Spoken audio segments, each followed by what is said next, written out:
everybody. Thank you for checking out this episode of Raised on the Radio. I am one half of the show. I am Colt Brocato, my good friend Patrick Blair in Zoom lane as usual. How are you tonight? Fantastic. Fantastic. You dude, I still don't understand how it is 7:00 at night on a Thursday night and you're pounding an energy drink. I'm gonna drink a beer after that. I'm gonna be up a while, man. Good. I got stuff to do.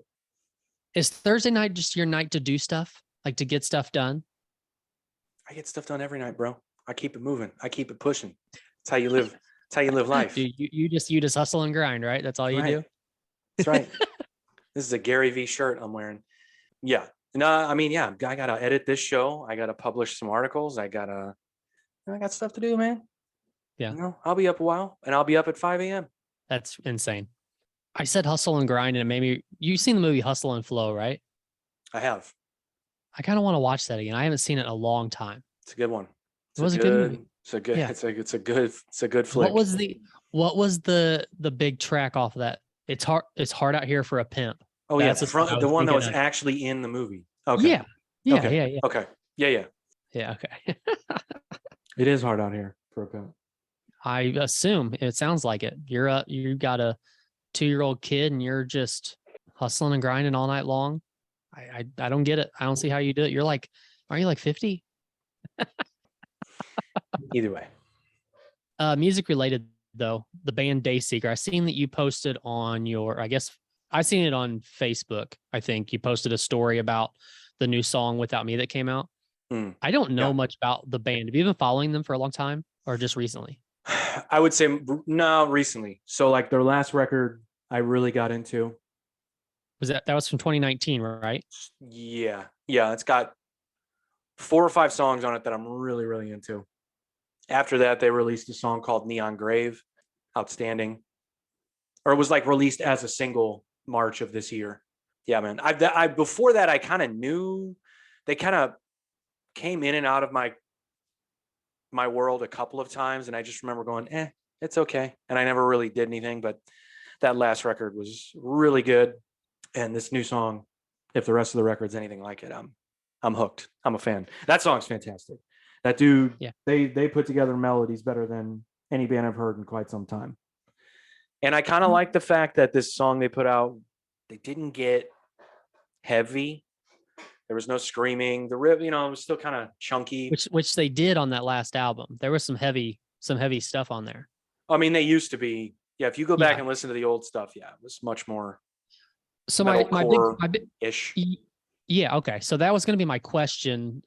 You had posted, I guess, on that post, you said something about changing pop punk, pop rock, or changing pop rock. Yeah. So that's what I was curious of, because I've heard you talk about Dayseeker before, but I never really gave him a chance. Well, I went back and listened to that album all the way through today, and I really liked it. But the last one, yeah, for 2019, but it had quite a bit of heavy stuff in there.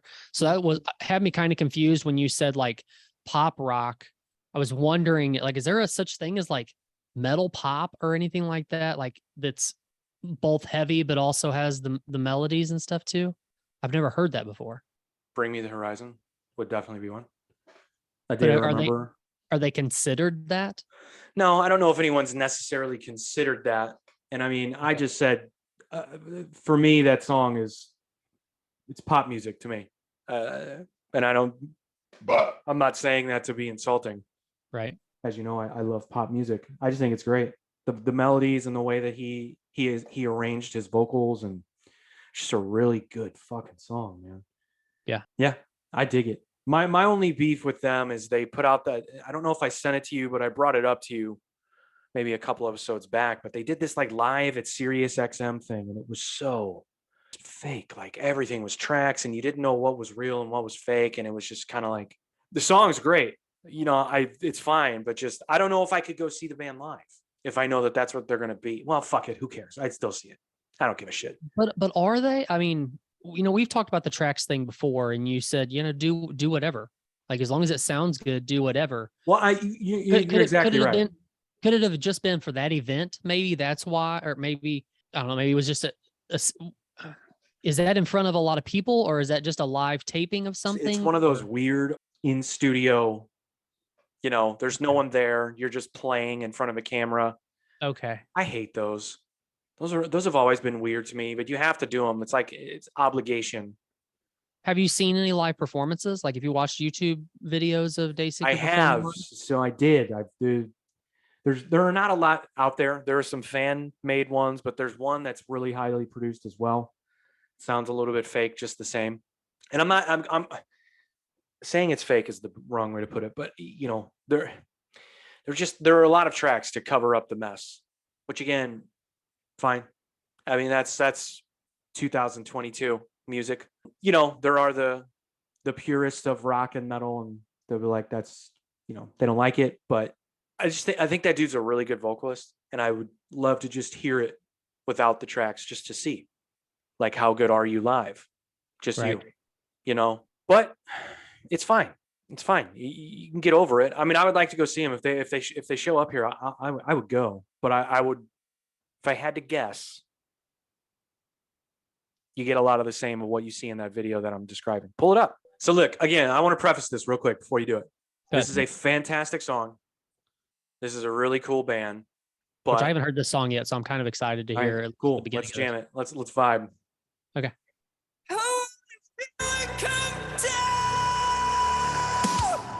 So far, so cool. Yeah.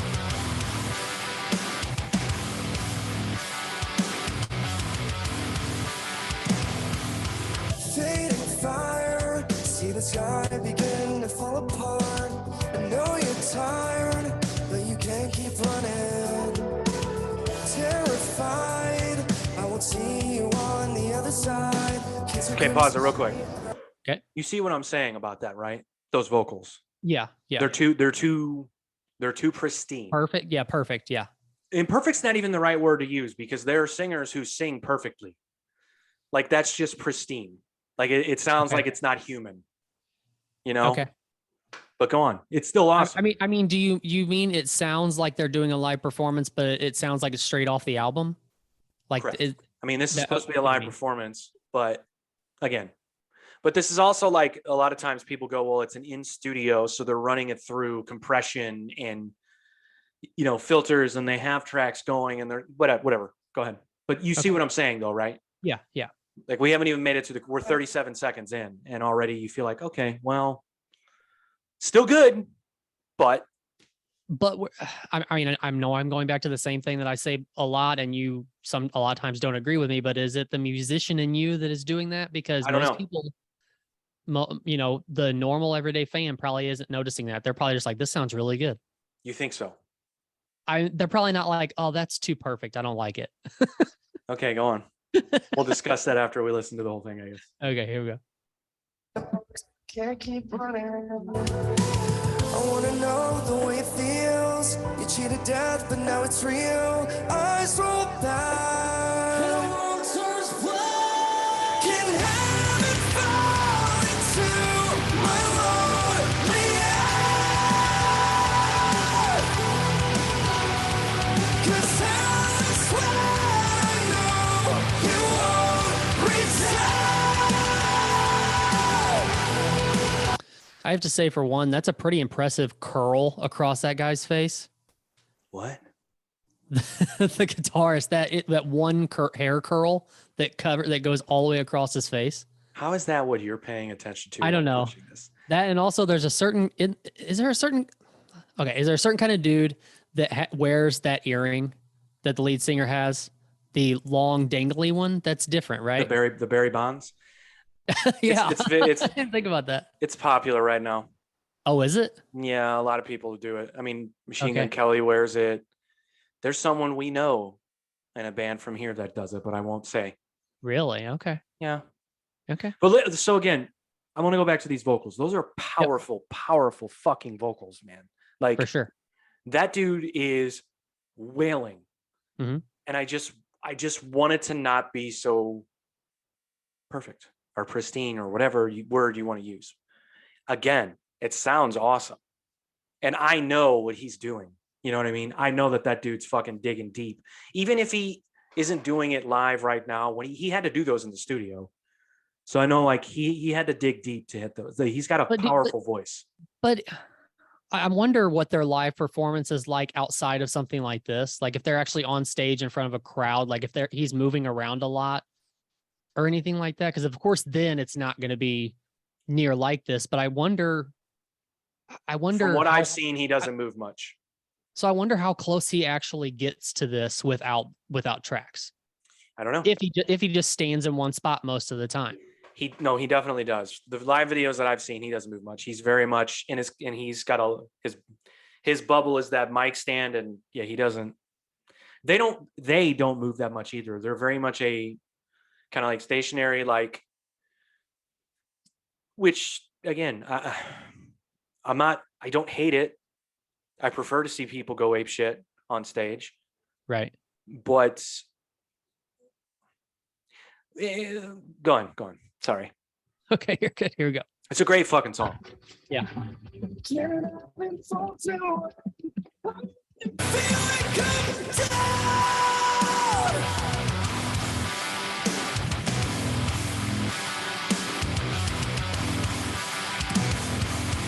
Neon grave, illuminate the life you took away. Heart expired, now I heard. Okay. Are you want to listen all the way through or no? No, we don't have to. It's a Okay. good song. Yep, it is. That song, he wrote that song about his dad that died. That also makes it, Right. gives it more meaning and makes it cool. But The biggest part that I noticed what you're talking about is that that big part that he just did where he pulled away from the mic, like to really build it out. Like you could definitely tell that's not that you didn't do that. it's too neat, Yeah, it is. It is. And Yeah. again, they're not, and I don't want to sound like I'm talking shit on this band, because believe me, I mean, you go see Bring Me the Horizon live, that dude, there will be times where the mic is nowhere near his face and there are vocals really? happening. Oh yeah, dude. And they are no shame in their game when it comes to the tracks, dude. Fucking the Spirit song, the fucking the chorus part where it's like the choir singing. Mhm. Nobody in the band singing. Nobody's even attempting to make it seem like anyone in the band is singing. They're all just rocking out and doing their thing. Okay. So again, I don't I'm not talking shit. I think what I really like about that song specifically in this band is the last band that I was in, when we went to record our EP, that sound, not that sound specifically, but that type of sound is really what we wanted to do and what we did. We did it in a different way. Can you explain what you mean by that? Yeah, I will. What do you So, mean by like- that sound? So really heavy down-tuned guitars Okay. with clean poppy vocals, essentially. Okay. And I think they pulled that off. And that's why I said, like, even the new song, the guitars aren't as heavy and there's not as much riffage. It's very much more straightforward. It's still the guitars are really down-tuned. They're really powerful. And then that's exactly what we tried to do. Again, I don't think we did it in the same way because I'm not the same kind of singer he is. I'm completely different, but that's why I like them. I think there are a lot of bands that sound like that, kind of, sort of. I don't know. I think they're doing it. I don't know. I just think they're doing it better than anybody right now. We'll see. I don't know. See how Where the are rest they of the out records of? sound. Where are they out of? Orange County, I believe. Oh, okay. They were on the same record label as Discrepancies. Oh, really? They are no longer. They left that label. In Vogue Records. They're on. Okay. Yeah. They're Yeah, I've on heard Spine Farm now, which Spine Farm is a really cool label. Spine Farm has a shit ton of really awesome bands. Okay. Which I don't know if you looked, but the label that Story of the Year is on now, Mhm. ton of fucking great bands, dude. It's like a really good fit for them. Good. Let me look up Spine Farm, give you an idea of what I'm talking about here. Okay. Because it is just loaded. We actually had a conversation with them. Oh, look, Dayseeker on the front page. We had a conversation with this label back in 2018. They were like, any chance you guys can be heavier? We're like, son of a bitch. 36 Crazy Fists, Airborne, Oh, really? Anti-Flag, Atreyu, Billy Talent, The Browning, Bullet for My Valentine, Dayseeker, Death from Above 1979, He Is Legend, Refused, Killing Joke, Saint Asonia, Scorpions. Like, just, it's a really cool label. While She Sleeps, And what is the label that Story's on? The name has escaped me. I forgot. Sharp Tone. Here, look that up. Because they have some fucking bands too, man. Was it, am I mistaken that wasn't it a thing where they didn't want to be on a label for a while? Or am I just thinking of the album that they put out by themselves, that Wolves? Yeah, I mean, I've had conversations with only one of them about that, and I think it was always kind of right. It needs to be the right situation. Okay. So I don't want to speak out of turn here because I don't know how much of any of that is public. So, Gotcha. but I don't like avidly follow them on social media to know what they announce to the fans or not. So sorry, I got the Guardians game on behind me. They're fucking sucking. So Sharp Tone, August Burns Red, Bleeding Through, Crystal Lake, Currents, and I don't know if you know any of these bands, but Caskets, Don Bracco, Amur, Of Mice and Men, Polaris, Miss May I.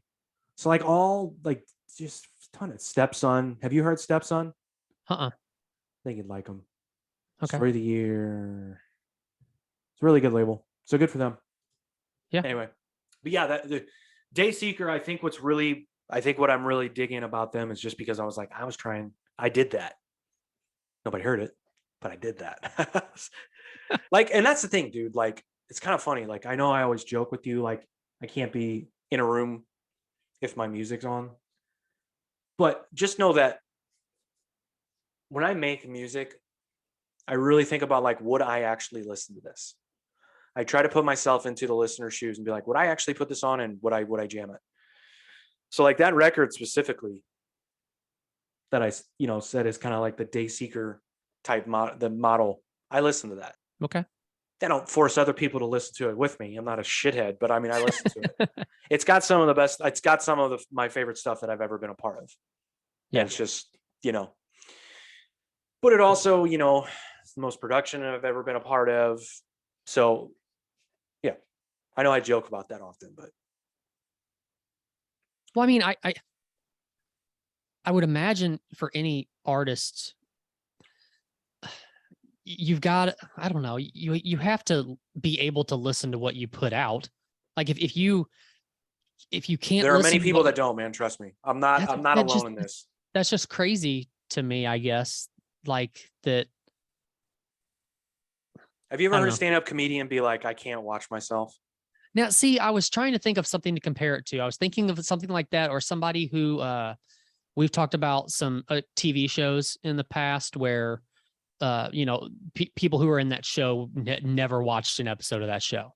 Right. They acted in it and they walked away from it. I get that. I just feel like music's a little different because if you didn't like what you were putting out, well, maybe it's not. Because if you don't like what you're putting out, then you wouldn't do it. Well, look, man, there are moments you got to understand. Like you're living in a moment when you're writing and recording a song. I think the biggest hurdle for me in any project I've been a part of is usually what was originally written never ends up being what was recorded, which I think is a huge disservice to why you wrote it in the first place, is because you got a feeling. Now, sometimes it's good for it to change because it could get better, but also a lot of times it loses the original feeling. Now, do you think that normally means because the band made it change, or like other like engineers, or could be all of the above? Okay. But the biggest curse to, again, this is just my experience, to a band is when too many cooks are in the fucking kitchen. Yeah. And you start overanalyzing each part. You start overanalyzing this and that. And it's not fun. Not for me anyway. I don't approach it like that. It's like I said on the last episode, like music should not be a science experiment. It should be feeling. It should be emotion. It should be like, what were you feeling at that moment? And I think if it made you feel awesome at that moment, that's what you should at least try to get out there. And if it changes, it changes. That's okay. Yeah. That was the beauty of the last thing, the EP that I'm talking about, is I was in the studio by myself, me and a producer. I didn't have band members putting their 2 cents in. I didn't have any, Which, see, that's what. Which they weren't usually. They weren't bad about that in the first place. I'm making it sound like it wasn't a horrible situation, but it's just, It's just different. I don't know.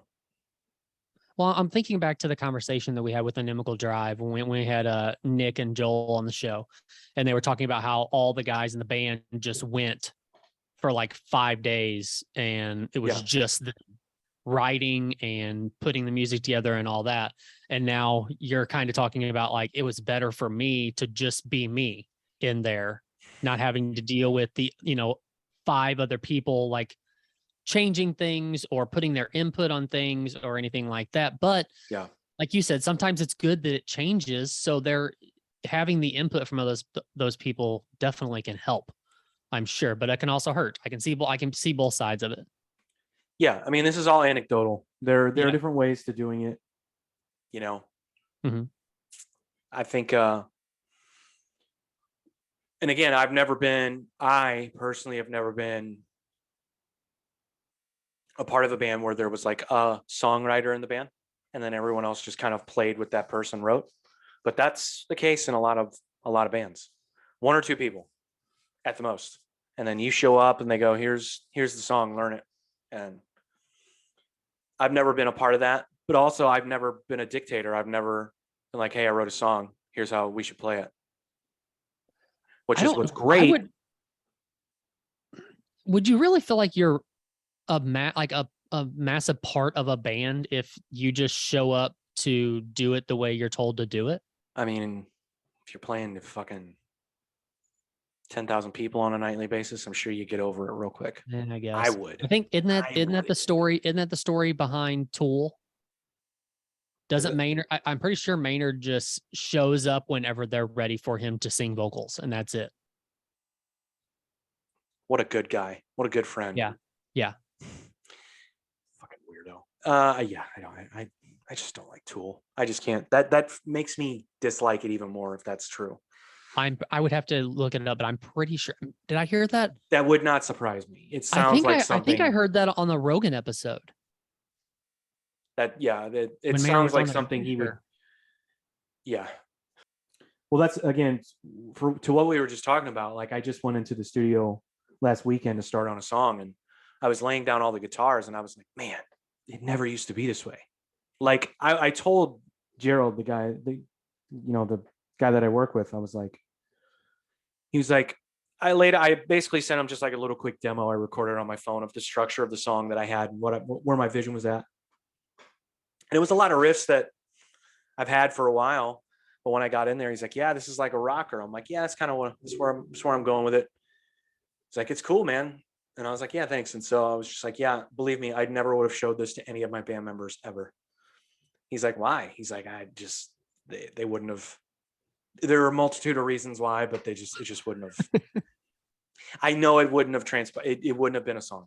So I get to do it my way. And if people like it, great. I don't know. We'll see. So far, so good. Which, I mean, I imagine that happens with a lot of musicians, right? That go and do their own solo thing afterwards or during. I mean, because they have their own vision for something, but they know that it doesn't fit the vision of the rest of the band. And it doesn't fit this, maybe even the style of the rest of the band. So why not do it, do your own thing? Yeah. I mean, with me, it's not about vision. I'm just having fun. I'm just, getting ideas out that I think that I like, Mhm. There's no vision. There's no real purpose for this other than me just keeping busy with music and putting music out there. And, like I said, if people like it, great. I don't have the only expectation I have is that I, continue to challenge myself to keep getting my ideas out, Yeah. When I see people that used to be in bands and haven't played in a long time, I don't dare ask them like, hey, you still playing? Because I just assume they are, because that's how I am. Okay. Like when I have but fucking Guardians, when I have like family members or someone I haven't seen in a long time, are you still playing music? And yes, I'm never not going to be. It's just, it's not the way it is with me. I'm not wired that way. I love it too much. It means too much to me. So you brought up Christian bands the other day. What was your point of that? Because I listened to that Finn McKendy podcast, and I think it was a little older episode, but he had Sonny from POD Oh, on yeah. there. I listened And to like 10, 15 minutes of that. it was a pretty good episode, but he was talking about in the beginning when they weren't really anybody yet, and they started actually picking up steam, but everybody was labeling them as a Christian band, Right. which they didn't, they didn't really even, they considered themselves Christian, but that was about it. They had a message they were trying to get across, Yeah. but they never really put them in a Christian band category. But then I guess the label that picked them up after they seen how much momentum POD was getting, they actually started looking into these other Christian bands because of POD, which is kind of crazy because, I mean, I've heard of POD being a Christian band, but I never felt like they actually were. Yeah. So I've been following POD for a long time. They were actually my first show ever. I saw them in a church basement in Kansas City, Missouri. It was them, Living Sacrifice, Project 86, and the OC Supertones. All, using air quotes here, all Christian bands. And it was like nothing. First, I have to know, how did you end up in a Kansas City church basement? I was barely a teenager. I might have not even have been a teenager yet. My sister went to college in Kansas City, Kansas. And her roommate had a brother who was like 2 years older than me. And they went out for the night, and I was supposed to just stay in her apartment, or she was like, hey, her brother's going to a show. Do you want to go? Like, it's okay. Well, I'll allow you to do it, So I went. The rest is history. So this is and then fast forward however many years later, and Sonny sees me face down on a toilet. I was going to ask if he remembers you. No. But this is before like anything, right? This was before, what was that first album? Was it Southtown? Oh no, they had several albums before that album. Oh, did they? Oh yeah. Okay. Yeah. Okay. Yeah. No, this was long before that. This would have been, well, let me look it up. Do you know what POD stands for? Payable on death. On what was the last word? Death, isn't it? Death, yes. So this would have been when their first record was out. It was called Snuff the Punk. That would have been okay. Yeah, so this was 1994. So the fundamental elements of Southtown came out in 99. They had Brown in 96 and then Snuff the Punk in 94. So not several records, 2 records before that. But okay. Yeah, it was nothing like I'd ever seen before, man. And I was hooked big time. So I got a little bit into the Christian scene because of that show. Like, is that where you found Project 86 also? Yep. Okay. Yep, definitely. But I forgot about him. And then one of my good buddies, he had Drawing Black Lines in his car, in his CD book. And I was like, holy shit, I remember this band. And he put it in, and I was like, oh, fuck. I'm slipping. I should not have forgotten about this band. It was like nothing I had ever seen before. So then I started discovering some of these bands. I went to Cornerstone Festival 2 years in a row, which was odd. I've heard of that. It was odd. Like, we were like smoking weed in our tent and drinking, and everybody's like, no sex until marriage. And, I was just like, I'm just here for the music. I'm just trying to get fucked up and listen to music. But good experience. It was fun. Evanescence was there 1 year. This was long before they were ever anyone. Blindside was another one. Blindside was a big one for me too. So yeah. So wait, what was your question? Way back. So you saw him on the podcast, and you just thought it was interesting that they never really identified as a Christian rock band. And then right. But, labels were picking up those bands left and right, because it was right. There was money to be made on a lot of these bands. Right. It just from the way Sonny sounded, he said that not really many people wanted to give him a chance in the beginning because they were considered this Christian band. But then after they were picked up, it was like, oh man, they have momentum. Like, we need to find some more of these Christian bands. And I just thought it was cool that they were the beginning of this. Yeah. I mean, those bands used to team up and they used to pack places. Now, again, it's not your ordinary rock concert crowd. I mean, these are Christian kids going to see these bands. But the cool Yeah. thing about it was, and it was kind of like what the fucking Sunday night local show used to be here.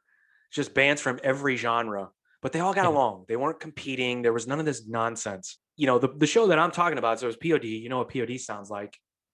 You know what Project 86 sounds like. But Living Sacrifice was like a fucking, they weren't death metal, but they were fucking like thrash meets whatever. Like they were heavy fucking band. And then the OC Supertones is a fucking ska band. You know?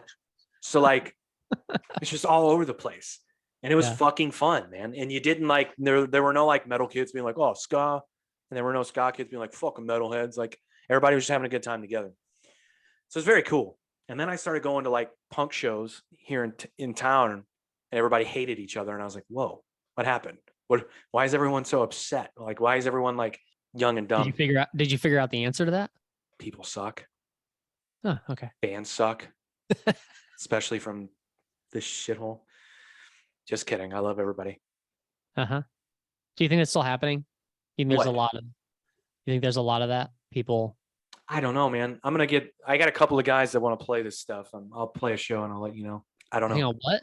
One more time? You have a couple of guys who want to play this stuff? Like my stuff, the Rocky stuff. Yeah. Okay. A couple of guys have been like, hey, we should just play a show. I was like, okay. It's fine. That'd with be me. cool. Okay. We'll see if it ever materializes, but Maybe in like a church basement or something. that would be the shit. I don't know if it would go over well. I say fucking cunt a lot. Yeah, it's there are several bands too, like people didn't know they were Christian. I'm trying to think of some other examples. Or like they weren't. Well, you said Evanescence. Were they considered a Christian band? Yeah. Really? Okay. Yeah. It was somebody else. Well, Flyleaf's a big one. Yeah, that's true. They're a big one. Creed's a big one. But Yeah. even they said that we're not a Christian band. You know, Scott Stapp's lyrics were just very spiritual because that's just what he wrote. But the rest of the band didn't identify as Christian really at all. I don't think. I mean, I've seen that in interviews where they're like, nah, we're not really. But, you know, I mean, when you're fucking singer's up at the top of a mountain with his arms out like he's Jesus, it's kind of hard not to consider you at least a little bit Christian. I want to have fun with this now. I want to know some more Christian bands because I'm trying to pick in my brain. Blinds, the big ones for me were, and you know, I even at the time when POD started blowing up, I'm like, yeah, they're not a Christian band. Like they're all like spiritual dudes because of the way they were raised with their faith. But like, I don't know, like there were a lot of like Christian overtones, like a lot of the imagery, like album covers and stuff like that. But I don't know that but so them, Project 86, and this is just my opinion, them, Project 86, Blindside, Zayo, which was again like a really, really heavy band. Oh, Switchfoot, there's another big one. Yeah, okay. Skillet, huge they one. They were later though, right? Switchfoot? 96. Skillet, 96. Started in 96. Dang, really? Skillet's a huge one, dude. Skillet has sold millions true. of records. Dude, I watched them. It was them. What was that show called? It was Under the Arch. I don't know, but I know what you're talking about. It was Flyleaf, Skillet, and I can't remember who the other band was, but Skillet's show was freaking awesome, dude. They were on these pillars that were like raising up and down the whole time and everything. It was awesome. And then there was like all the people at the front broke down the barrier and just started rushing the stage. Yeah. Pretty cool for a Christian show. Was it actually a Christian show? Yeah, it was, but I can't remember what it was called. Okay. Demon Hunter, another good one. 1,000 Foot Crutch is a good one. Oh yeah, I forgot about Pillar is a good one. Yeah. Red, I'm not necessarily a fan, but they're okay. I liked their first album and like a couple of songs off the second album. Yeah. But I didn't realize they were considered a Christian band either. Jars of Clay. You know that band? I know of them. Oh, what's the other one? DC Talk. Yep. Yep. That's old school right there. That is seriously old school. They started in 1987. Oh my God, really? That's what it says. Wow. There's one I just saw. Oh, 12 Stones. They were a big one. Oh yeah. Coming up in the early 2000s. They were. Now that makes sense because wasn't it the lead singer of 12 Stones that did the other part in that Evanescence song? Yep. Thought so. Paul, what's his name? Paul something. Paul McCoy. Okay. Yep. He was in the Bring Me to Life. Yeah, that's it. Yep. So yeah, Christian. I don't know of any newer. I'm sure there are a ton. Actually, Right. you know what's funny? A couple years ago, I got really into a station on the radio here, and I don't know how far it broadcast out. I think it was like 99.1. It was a Christian station, but it played everything. It played like top 40 hip hop Christian, rock Christian. There were a lot of good songs. There were a lot of Really? like good artists. But I haven't listened to it in a while. I remember a couple of the songs that were considered top 40 Christian crossed over to regular top 40 radio. I Oh, can't nice. remember what they are, but decent pop songs, Yeah. So bringing us back around to Dayseeker, that show or that live performance that they were doing that was a serious thing, right? So like the performance that Puddle of Mud did when he tried to cover and did absolutely terrible. Was that the same thing I'm not sure. or same type of thing? At least that was a Sirius XM performance, wasn't it? Most likely. It was one of those, yeah. I mean, there are Okay. only so many goddamn radio companies left, Now the thing that Machine Gun Kelly did That when might he have been tried to do iHeartRadio, Aerials, actually. the Puddle of Mud might have been. Yeah. Who knows? It Okay. doesn't matter. Same thing. Now the thing that Machine Gun Kelly did when he tried to cover Aerials, was that Sirius or was that Howard Stern? That was Howard Stern. Okay. Yeah. Okay. Which again, it's like, it's all the same shit. Yeah. It's all awkward. At least with Howard Stern, you got Howard sitting there watching you. So if you get his approval, it's like, well, I got him. Yeah. Fuck everybody else. Because he could turn his audience. Like, even if you did poorly, like, I'm sure, like, Machine Gun Kelly, clearly that wasn't a good cover choice, but Howard was like, oh, that was great. Yeah. So I'm sure his fans were like, oh, yeah, it was great. Because Howard said so. I don't know. I wonder how many listeners Howard Stern still gets. I think he still does pretty well. I mean, he's been at it for what, 30 years, probably longer. I mean, I know he does good. He pulls pretty good numbers now. Otherwise, why would they keep giving him contract extensions for insane? Have you ever seen his house? Uh-uh. He's got like, it's like a fucking, it looks like a college. It looks like Gee. he pulled up to Duke University. I swear to God, it's like this giant estate in the Hamptons. And you look at it and you go, who needs all of this? Right. Like, for real, what do you do with all of this? It's too much. Like, if I walked up to that, my brain would go, turn around, walk away, because it's just too much. Yeah. What are Howard Stern's ratings like? Prior to Howard's arrival on Sirius, the company only had about 600,000 subscribers. To date, the company has 35 million. About 30 million of these subscribers signed up for the paid radio company within a few short years after his arrival. I was gonna say, but I mean, Sirius wasn't a thing for very long before Howard Stern jumped on, right? Correct. Yeah. So he owns shares of Sirius and he's got all these other deals too. Yeah, he's doing just fine. As far as the ratings go, it doesn't really say, but Do you keep Sirius in your car? no. No. I was going to, but I didn't feel like paying for it. Yeah. I mean, it sucks because like every time you buy a new vehicle pretty much anymore, they give you like 3 months free of it, or every once in Yeah. a while, they'll give you like a month free here and there. And I always enjoy it. And Oh, dude, there are some dope stations. I was gonna say, I always find stuff that I really like and stations that I could just listen to over and, all day long, but I can't talk myself into paying for it. Yeah, my wife has it in her car right now. And when I get in there, I always listen to, my two favorites are Rock the Bells radio, which is a throwback hip hop station. This makes me sound old as fuck, and then Lithium, the alternative. Lithium's a good Station. one, yeah. Yeah. So, dude, it's Rock the Bell. You can't like seriously like Rock the Bells, but they have like different guys that do like these hours of music. Like Too Short has an hour, and the DOC, and like all these people. It's so much. It's just such a like nostalgic thing to do, is just sit there and listen to these guys talk about their favorite songs. Like Too Short, I think it's just called the Funk Hour or something. And to like hear him like talk about, now we're gonna listen to Dre Day back in, and he gives this whole like lead into like how Dr. Dre is funky. I'm just like, dude, this is so much fun. You know who I think has the worst station on there? And you're just gonna think I'm a hater. And I am. Probably. Shade 45 sucks. Eminem station. It's garbage. Is that that's considered his station? Mm. So is it like his picks for? I don't know. There are a music? bunch of different people that do shows on that as well. I listen to it sometimes. It's okay. I'm just being a hater. It's all right, but it's like not close to being one of my favorites. I just wonder. So like there's a lot of people that they give like certain stations. Like doesn't like Sammy Hagar have a station? Yep. And several other people like that. I just wonder how much input they actually have. Like I doubt they're sending in lists of songs that they want to be played on their station. I'm sure their name's just on it, and they probably get royalties from their name being on it or something. I don't know.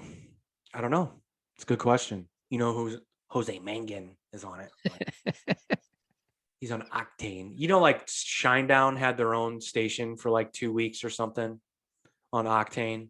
So it was nothing Really? but Shinedown. I was like, how dare you? Why would you do that? Huh. But again, that's just me being a hater. Did you say that you listened to the Rogan episode with Louis C.K.? I listened to like the first hour-ish of it. Did you listen to the Aaron Rodgers episode? No, not yet. Aaron Rodgers is like right now, like a mix between someone's creepy uncle and someone's coke dealer. Like that's what he looks like. Okay, I didn't know what you meant. If you meant his looks or like his persona or Yeah, everything what. about him. Everything about him. He's a tool. God, He's I an can't stand him. he's an odd dude. It's not odd. He's just a tool. Like I think he's just a turd. The Louis C.K. one was really good. I actually listened to the whole thing. Like you were like, I can't do 3-hour podcasts anymore. That one's really good. I like Louis C.K., man. He's really interesting to listen to. I do. No matter- Well, go ahead. I do have a topic to roll off this though. Go Well, it ahead. doesn't matter what he's talking about. Like I just like hearing his opinions on things. And he's very liberal at times on his opinions about stuff, but then he's in the middle on a lot of shit. But then he also plays like the role of like, I'm one of the best stand-ups on earth, so I'm just kidding. But you didn't think I was kidding at first. Like he's very good at like, I don't know. He's interesting to listen to. Yeah. Well, I was thinking about this today, actually. I think it may have been after you asked me if I'd listened to the Louis C.K. episode. Because I was thinking about in the past year and a half, 2 years, anybody who has been under fire, especially stand-up comedians, for anything, whether it be Rogan, Louis C.K., which I guess that was probably longer than 2 years ago for Louis, but Brian Callen, Right. Chris, D'Elia. Leah, right. When was the last time you heard anything about, like, do you think their careers were hurt any? Now, Louis C.K.'s probably was for a short time, but I think he's back and bigger than ever now, probably. Yeah, I think he's fine. I said he was going to be fine. I said just give it time. I mean, I think all of these guys are going to be fine. I mean, we talked about that, when the whole Dave Chappelle shit was going down. I don't remember who said it, but it was a comedian. And they're like, you can't cancel any of these guys. It's just not going to happen. Yeah. I mean, you can say nasty things about them and there will be some backlash for a while, but they're going to continue to do what they do. Unless they commit a crime and are convicted of that crime. I wonder if it's different for stand-up comedians in general. Like if they had, like you can't cancel them mainly because they're their own money source, I guess. Like they are, like stand-up comedy is their thing. Like they do that on their own. Now, I guess it could, if they're under fire whenever if they're trying to do a movie or be on a TV show or something like that, they may be passed over for things maybe of that nature because of them being under fire or whatever. But I don't know. I feel like stand-up comedy is a different thing. I mean, I think it's definitely different for Louis C.K. I think he has he has the ability to overcome this more so than a lot of other people. Yeah. And look, he just made a movie. Didn't stop him from doing that. He did that on his own. He got Louis back from FX. So like he owns that now. Oh, really? I Yeah, didn't hear that like part. you brought it up He put out his own special. Yeah. Did it all on his own. So yeah, I think he was going to be just fine. I always thought that anyway. Now, again, if any of these guys commit an actual crime and they're actually convicted, then we're talking about something completely different. Right. No, Of but course. who was the guy I was thinking of? Aziz Ansari had to go through the same thing. Like, I'm not a huge fan of him anyway, and I yeah. don't know what he's doing right now. But Right. from what people have said, like, he's recovered, no big deal. Chris Hardwick was one. Do you know that story? I forgot what was the story behind that. His ex came out and just basically made all of these public statements about how he was abusive, and Okay. he actually saved all of the text messages and emails from her and released them. Was like, no, she's a certified insane person. Here, Right. check this out. Right. And once people saw that, he finally got, exonerated from all of the allegations and the rumors about himself. But he never lost, like, he never lost anything off of that, right? Which I mean, No, I he had don't- his he no, had I his just own think- network, and he probably still does. I'm sure. I haven't followed him in a long time. yeah, I have no idea. I used And to I- actually listen to his podcast, but it's been a long time. Really? Yeah. Yeah, I don't know. I mean, I guess like maybe the show, because he was doing a show, and I guess the show got canceled, right? Wasn't he doing like a talk show or something? He was doing that Talking Dead, which is like the show after The Yeah, Walking yeah, Dead yeah, that yeah. talks about the show. That's right. I think, I guess we'll see what happens, man. I found it, like I always said, Louis was a big one. I was like, when he eventually comes back, because you can tell he was just laying low, kind of doing his thing. When he eventually comes back, he's going to make light of all of this. He's going to be able to joke about it, and people are going to forget about it, which I think is the right approach. I think that's seriously like, have you kept up with any of this Brendan Schaub shit since we've talked about it? We played that little clip of Joe Rogan and Whitney Cummings talking about the most hated man on the internet. Yeah. But like, the hate on him is real, dude. Like, this shit is all over. Like, the subreddit dedicated to hating on him has over 60,000 followers. What you think, like, in the grand scheme of things, you think that's not a lot? Dude, that's a lot of people pushing content out there that is strictly criticizing, making fun of, or hating on you. That's a lot of people. And is it for any certain thing mainly, or is it just everything? Just everything that you can to bash I mean, it's on? just, they just think he sucks at pretty much Okay. everything. Okay. My biggest issue, like, because a lot of these people are just regular day job having guys. Like, they're not in the community of artists, whether it be stand-up comedians, podcasters, whatever. I have a hard time. Like, I do have a problem with other stand-up comedians, because I've seen this. There's one now that has come up in my YouTube several times now. He's claiming to be a stand-up comedian, and you can find clips of him doing stand-up. So, I mean, he's in the community, but he dedicates these episodes, 10 minutes of his show, to just hating on Brendan Schaub. And at some point you got to go, dude, like, it's a good opportunity for him to be funny by making fun of Brendan Schaub's blunders. But at the same time, it's like, kind of come off as a little bit pompous and jealous. And I know that word jealous is thrown around quite a bit, when it comes to trolls and hate on the internet and reading comments and whatever the case may be. But who wants like the big majority of their content to just be bashing on someone else? And who's watching that? Oh, I mean, over and over and over again, maybe a video here or there, but like, if that's your like most of your content is that, I don't understand why you're getting listeners. I don't know that it's most of it, but I know it's a good enough percentage that it's noticeable. And I think it probably has gained him some followers. I guess. I mean, dude, we've been talking about this for 2 years. Yeah. It's But weird. I don't know if we gained any followers because we bashed Brendan Schaub. Yeah, but I'm saying, like, we're not above this either. Like, we all do. I this. know. I know. Everyone that does a podcast or that is on the internet, this is what we do. Like, Yeah. and everyone, and there are certain people that they think they're above it. Like, they put out the best content because they're like, they have the most control or the best idea of what a podcast should be or a reaction channel should be. It's like, no, we're all doing the same thing. We're all reacting to one another. Some of us are just choosing to talk about it, and some of us aren't. Yeah. Obviously, you and I try to toe the line on being over the top hateful. I really don't think you should take anything we say seriously, for the most part. especially because a lot of times in the beginning of a conversation, we're bashing somebody, and then in the end, we're like, but we like them, Yeah. Yeah. but Yeah. they do some stupid stuff sometimes. Sure. But so do I. So I'm the biggest idiot there is. But Well, I mean, you are a That's okay. Cleveland fan, how Brown dare you? specifically. How dare you? What are you going to do, dude? What do you mean? Cleveland Browns. What are you going to do? Jacoby Brissett, he's struggling against a third line. They signed Josh Rosen to the practice squad. Super Bowl or bust, baby.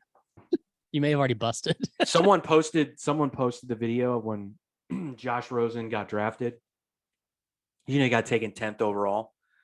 And he's like, those 9 teams that picked someone else before me, I'm gonna make them pay. He gave this really aggressive, intense speech. Not so much, bro. Not so much. I think they're gonna win 10 games. That's a Nick big Chubb, haul, dude. Nick Chubb will have won 8 of those for them. Dude, that's a He's gonna carry the ball 30 times a game. he's gonna have to. Believe me. But how long can you keep that guy healthy running the ball 30 times a game? I don't know. I worry about it. I worry about him. Yeah. Oh, you know what? Speaking of this, and we don't have time to get into the documentary, maybe next episode.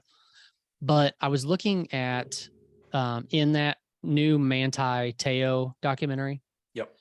There's a part in there where they're talking about how he was the runner-up for the Heisman Trophy against Johnny Manziel. Mhm. And maybe it was just because Johnny Manziel was in a suit, or maybe because he was standing next to Te'o. But how is that even a football player?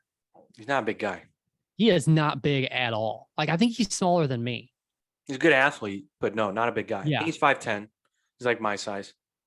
Yeah. Yeah. That was the main thing I noticed in that scene was that guy is not big at all. Mm-mm. No. Yeah, it was for his size. He could throw a football. He can sling a football. Yeah. He wasn't a great passer. He didn't have the strongest arm, but he could sling a football. Yeah. He never learned how to do it like a professional would, but he tried. And Is he still playing in one of the lower leagues? I think he's playing PFL or something like that. Yeah, one of those. Isn't Terrell Owens doing that now too? I don't know. I always thought Terrell Owens was going to be a professional bowler. That's something he wanted to do. Is that serious? Really? No, I swear to God, you used to see him in the crowd at professional bowling tournaments, That's pretty cool. watching, actually. analyzing, never Did cracked a smile, straight face, with his. Did he do celeb bowling and stuff? At some point, he probably did. Sure, I know that was a rumor going around that he was going to join the.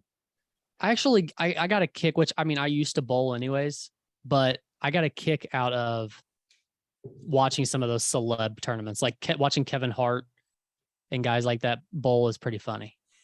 Can I tell you the last thing that I ever want to do with any single moment of my life is watch Kevin Hart bowl? I want to spend 0 seconds of my life on that. Dude, you are such a hater on Kevin Hart now. Hey, did you ever watch that movie, that True Story? Is that what it was called? What's that? The Kevin Hart movie with Wesley Snipes? No. You said you were going to watch watch it because it Yeah. had Wesley Snipes in it. Yeah. Wasn't enough to get me to watch it. Okay. Nope. Okay. I'm not going to watch the movie with him and Woody Harrelson, and I'm not going to watch the movie with him and Mark Wahlberg. No interest. Okay. Well, I can't say the same, but It's fine, dude. You're a Kevin Hart super fan. We all make mistakes. It's no big deal. I like the guy, I guess. But speaking of that too, I listened to. Are you a fan of Nate Bargatze? Yeah. Yeah. So he was on Rogan recently too, and I actually listened to the majority of that episode. And Rogan told the story again about how he almost fought Wesley Snipes. I've heard that story. I thought he didn't like talking about that. Apparently he does, because he brought it up. He got over it and now he talks about it. I guess somehow the topic of Wesley Snipes came up and he had to tell the story. Okay. And I just don't know how somebody doesn't know. I thought everybody knew by now. Yeah. Well, Rogan didn't initiate that in the beginning, right? It was Wesley Snipes because Wesley Snipes needed money. Yeah, he was in trouble and getting ready to go to prison.